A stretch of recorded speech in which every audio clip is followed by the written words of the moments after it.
It's time for another Dice Tower review with Z. Garcia.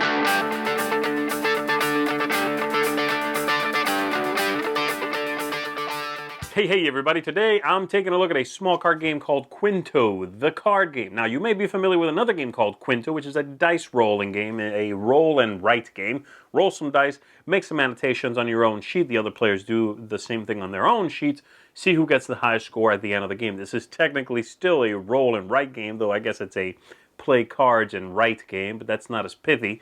And the game is an evolution of the original game. This came out after. It utilizes cards. It's a little bit different, but really it's based on the very same scoring mechanism. The score sheets, in fact, are identical to the original game. So let me show you how this works. We'll come on back. I'll tell you if I liked it, and I'll tell you what I thought of it compared to the original dice-driven game.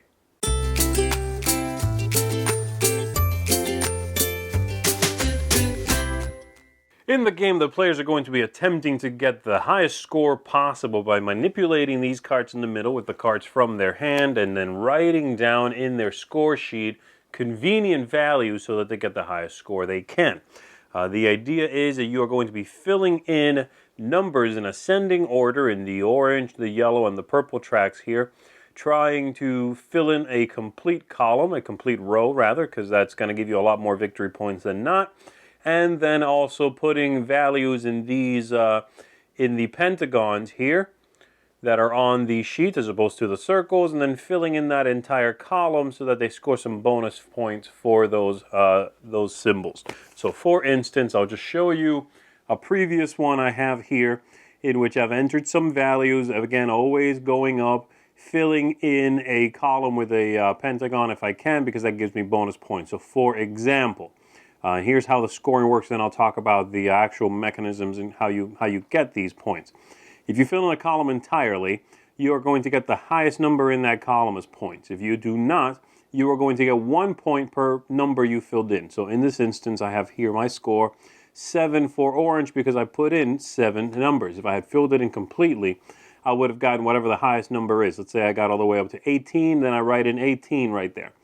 And then also the second scoring is for those pentagons. I have a 3, a 4, and a 6 here. The 6 is in the pentagon, and so I get 6 bonus points right there. A couple of other tricks. You can never have a number above another number in the same column anywhere that is the same number, the same integer. So you have to be careful about that, the way you fill these in.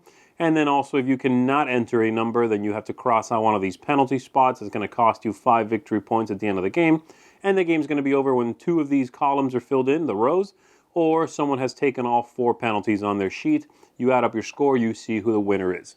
So there you go. The scoring in this game, by the way, this part is identical to the dice game version of this.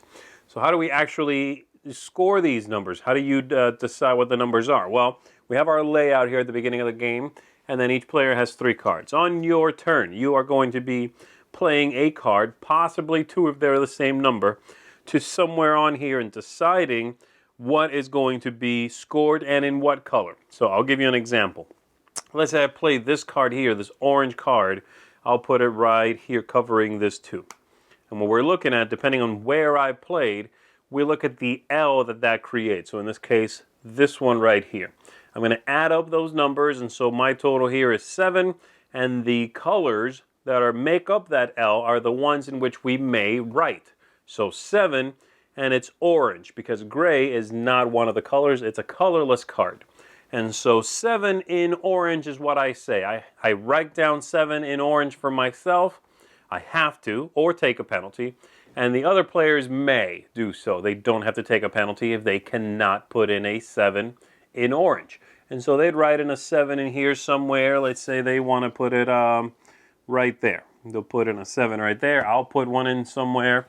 I draw a replacement card and it goes back to my opponent. And they are going to play somewhere. So they could do, let's say this. They've created this L with that new placement. And the total being 9 there in yellow or orange. Those are the colors that make up that L. And so they say that out loud to help everyone. 9, yellow or orange. And I'll write it in if I want to, if I can, and they have to, or take a penalty. This goes back and forth. until the end game is triggered. As I said, 4 penalty for someone, and that ends the game, or 2 of these rows completely filled in, that also ends the game.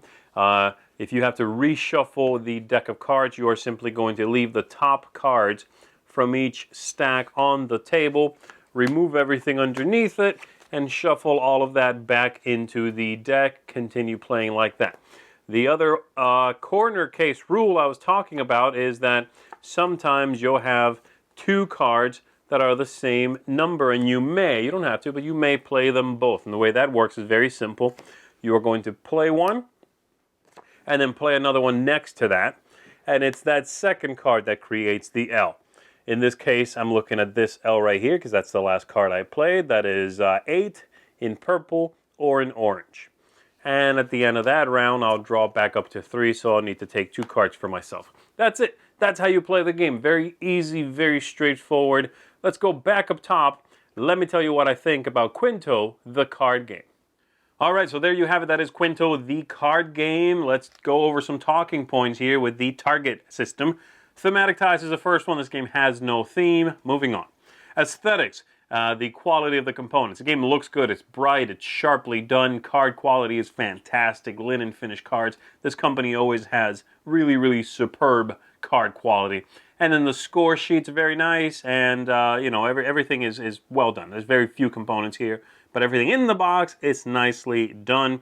Replayability is neat. It's not a game that has a ton of depth, of course, but they give you a good amount of those sheets, which is important. And I think it's going to be, to someone that enjoys a system and likes this kind of game, I think it's going to be a lot here to enjoy, especially seeing as to how the cards are going to show up in your hand in a different order, which means you might have to fill in the high end of your sheet first versus the low end. This is something that was not really true in the dice game. You could decide how many dice you rolled, and you could attempt to fill in the lower end of your sheet first, or whatever. You could do that, but in this one, you might be forced one way or the other, which I find more interesting. The game length. This one's longer than the original, a little bit.